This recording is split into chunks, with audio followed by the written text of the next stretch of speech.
Oi gente, Júlio Marinho falando, bem-vindos ao canal, tudo bem com vocês? Então gente, já repararam que as maiores histórias de amor já contadas são histórias de amor heterossexuais? Pois é, fica parecendo que as grandes histórias de amor homossexual não existiram na história. Só que sim, houveram e houveram muitas.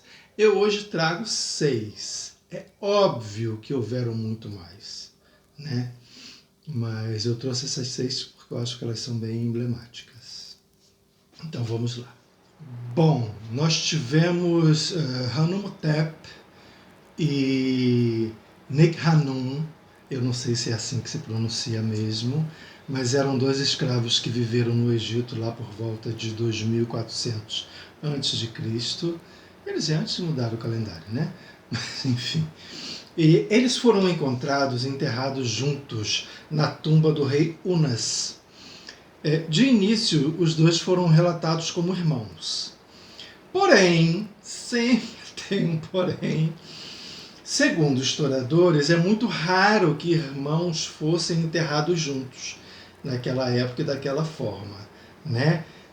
Embora alguns historiadores achem mais fácil ignorar o fato de que os 2 eram realmente um casal, há muitos que apoiam e acreditam que Hunotep e Nekhanum eram amantes. Como podemos ter tanta certeza de que eles eram um casal? Bom, no Antigo Egito, segundo os historiadores, era uma tradição entrelaçar corpos e colocá-los cara a cara, né? Para marcar os mortos como casais. E foi assim que eles foram enterrados. Além da posição dos corpos, os hieroglifos da tumba mostram os 2 homens de mãos dadas, sentados juntos e em pé, se abraçando de forma que retrata de fato um casal. Os egiptólogos acreditam que os nomes de Numhotep e Nekhanum foram entrelaçados de uma forma que significa unidos na vida e na morte. Lindo, né? Maravilhoso isso. E realmente, né, existe esse apagamento, né, de colocar até como irmãos, enfim. Ainda bem que existem pessoas, né, com bom senso e conhecimento para desmistificar esse tipo de coisa, né? Bom, vamos ao segundo casal, Anne Lister e Anne Walker. O casal foi retratado na série Gentleman Jack, eu confesso que não vi essa série, então não sei, que contou a história de amor do casal. Anne era uma rica proprietária de terras, famosas por suas viagens pelo mundo, e ganhou o título da primeira lésbica moderna por ser abertamente homossexual. Que legal. Ela conheceu a jovem herdeira Anne Walker em ocasiões diferentes, e em 1832 as duas se apaixonaram. Alguns anos depois foram morar juntas, trocaram alianças e comungaram juntas na igreja paroquial. Que legal, né? Embora sua união não fosse legalmente reconhecida, obviamente, elas se consideraram casadas. Anne registrou no seu diário em 1835 o seguinte: que possamos viver para desfrutar de muitos mais aniversários como esse. Lindo também, né? Bom, e agora vamos à terceira história de amor. Oscar Wilde e Lord Alfred Douglas, ou mais conhecido como Bosie, né? Ele era carinhosamente chamado como Bosie pelo Oscar. Os 2 se conheceram no verão de 1891, embora o Wilde fosse casado e tivesse 2 filhos. Ele começou um caso com Douglas, que era 19 anos mais jovem. Ele tinha 21 e o Wilde 37. Na época, Oscar já era um dramaturgo reconhecido, né? Mesmo com os empecilhos sociais, a dupla se envolveu em relacionamento amoroso, com o jovem se tornando uma das principais figuras na obra do escritor.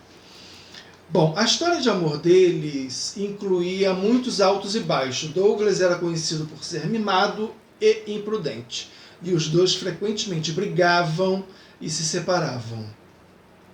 Após muita perseguição, Oscar decidiu entrar na justiça contra o pai do namorado. Enquanto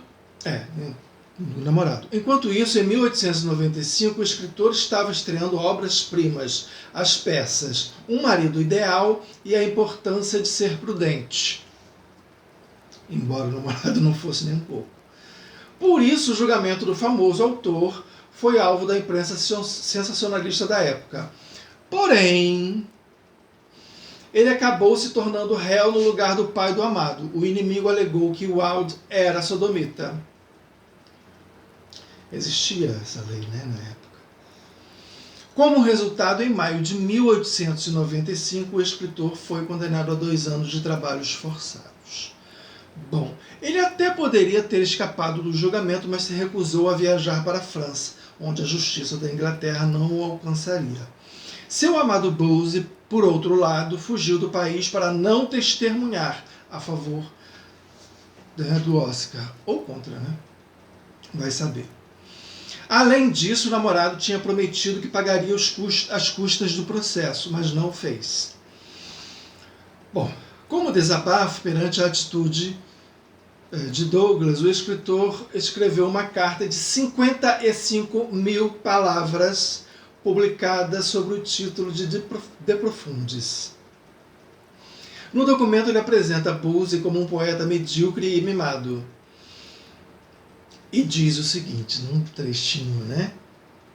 Nossa desgraça e lamentabilíssima amizade acabou para mim na ruína e na vergonha pública. Registrou Oscar Azarro. Quando Oscar foi solto em 1897, até tentou retomar o relacionamento. Doentio, né, gente? Mas foi recebido por Alfred em Nápoles muito mal. O ato resultou no término do relacionamento definitivamente. O jovem se retraiu e fez questão,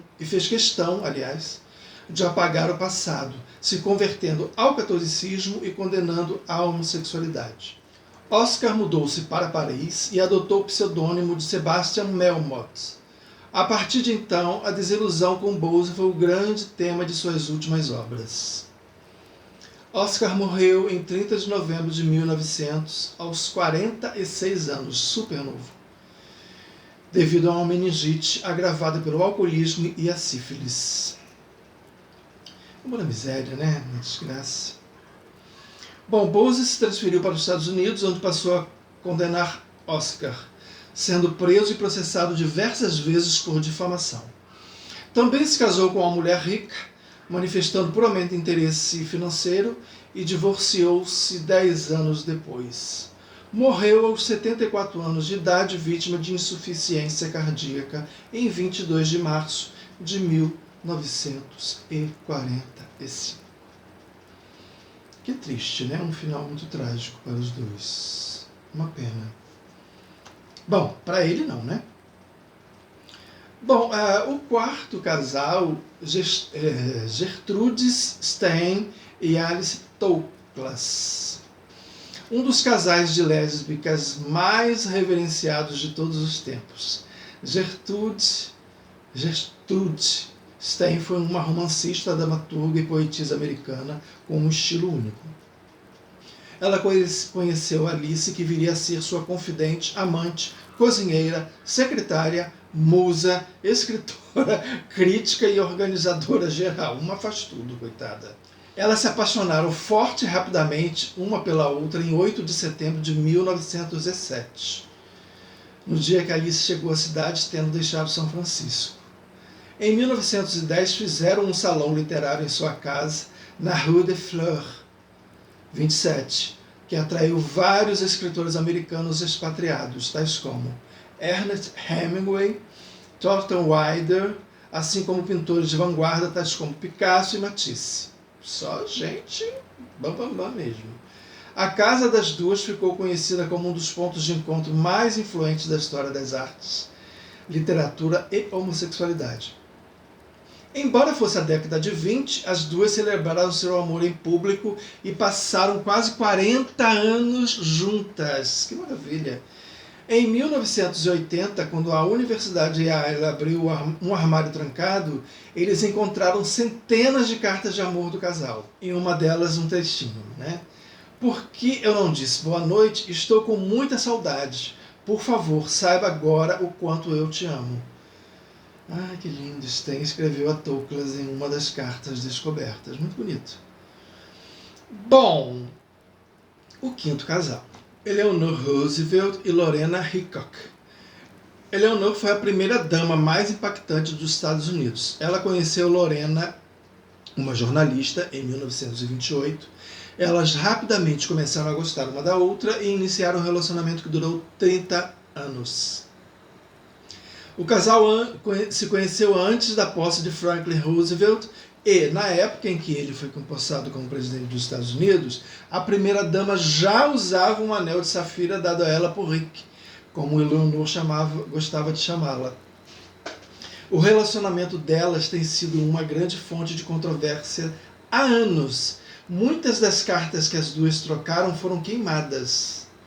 No entanto, as que sobreviveram sugeriram que as duas eram muito mais do que apenas boas amigas. Que bafão, né? Primeira dama dos Estados Unidos. Realmente impactante. Bom, e sexto casal, né? Deixei por último por motivos de que amo essa história. Do imperador Adriano e Antino. Bom, grande parte da vida do escravo Antino é contestada, assim como sua data de nascimento. Acredita-se que ele tenha nascido entre 110 e 122 depois de Cristo, depois da mudança do calendário. Além disso, sua ascendência também gera diversos questionamentos, já que, devido à sua aparência, é provável que ele não seja de origem grega.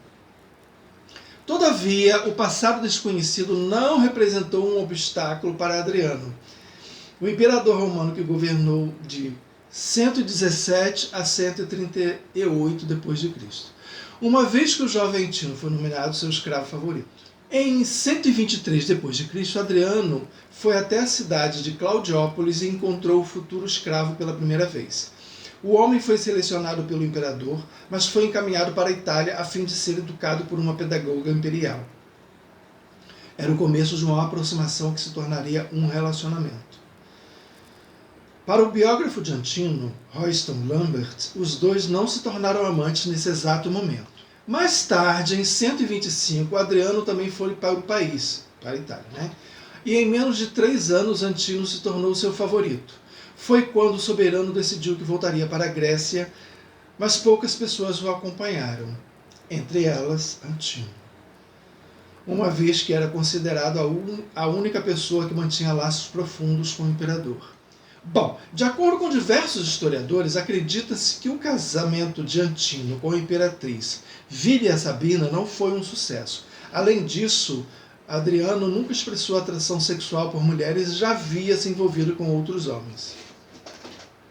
Para Lambert, o imperador acreditava que Antino era inteligente e sábio. Além disso, ele também tinha um amor mútuo um amor mútuo pela caça. Mais tarde, o político escreveu uma poesia erótica sobre o escravo.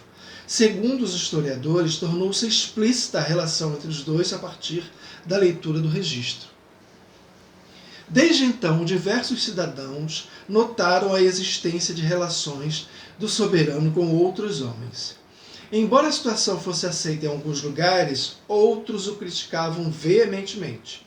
No entanto, em 130, ambos seguiram para a Líbia, ele e Antino, onde havia o rumor sobre um leão que assustava a população. Desta maneira, o soberano e o escravo o caçaram. Devido à luta, Antino deixou a imagem de jovem para trás e passou a ser visto como um homem. No final do mesmo ano, Adriano e sua comitiva se reuniram e foram até o rio Nilo. Entretanto, durante a trajetória, todos decidiram parar em Hermópolis para visitar o santuário do deus Trot. Porém, ao se aproximar do rio, Antino caiu e veio a óbito. Sua morte, que ainda é um mistério, conta com diversas suposições, inclusive essa. Porém, Através dos registros históricos de Dio Cassius, nenhuma delas é válida. Segundo ele, o homem morreu devido a um sacrifício humano voluntário. Muitos acreditavam que a morte de uma pessoa resultaria no rejuvenescimento e melhoras da saúde de outra pessoa. Dessa maneira, como o imperador estava doente há anos, Antino fez o sacrifício para salvar a vida do soberano. Adriano fez questão de falar publicamente sobre a morte do escravo. Mesmo sem evidências do local onde o corpo foi enterrado, acredita-se que seus restos foram levados até a propriedade rural de Adriano, localizada em Tibur. Depois de sua morte, Adriano considerou seu escravo como divindade e anunciou a construção de uma cidade intitulada Antinópolis, em sua homenagem. Além disso, o imperador nomeou uma estrela com o nome de Antino e prometeu a disseminação do culto em todo o Império Romano. Lindíssima história, né? Lindíssima. Todas essas histórias são muito bonitas. Todas essas histórias são muito importantes. Todas essas histórias não podem jamais ser esquecidas, né? Houveram grandes histórias de amor ao longo da história da humanidade. Muitas delas, de fato, foram heterossexuais, mas outras tantas também foram homossexuais. Então a gente não pode esquecer nenhuma delas.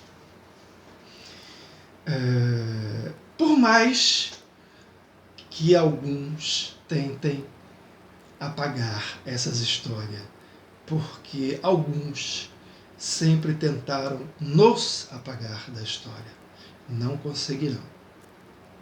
Não conseguirão. Há registros de homossexualidade desde as cavernas, né? Então a gente está aí desde sempre e a gente não vai sumir, desaparecer assim de uma hora para outra, muito menos porque alguns assim queiram. Era isso, né? Aquele reforço para vocês se inscreverem no canal, curtirem, né? Compartilharem os vídeos e comentarem bastante. Comentem aí o que vocês acharam dessas histórias, qual vocês acharam a mais interessante, qual vocês acharam a mais bonita. Sempre tem uma que a gente se apega mais, não é? Essa de Antino e Adriano eu acho lindíssima, maravilhosa. Bom, gente, era isso. Não esqueçam que amanhã tem vídeo novo, porque aqui todo dia tem vídeo novo. E até amanhã.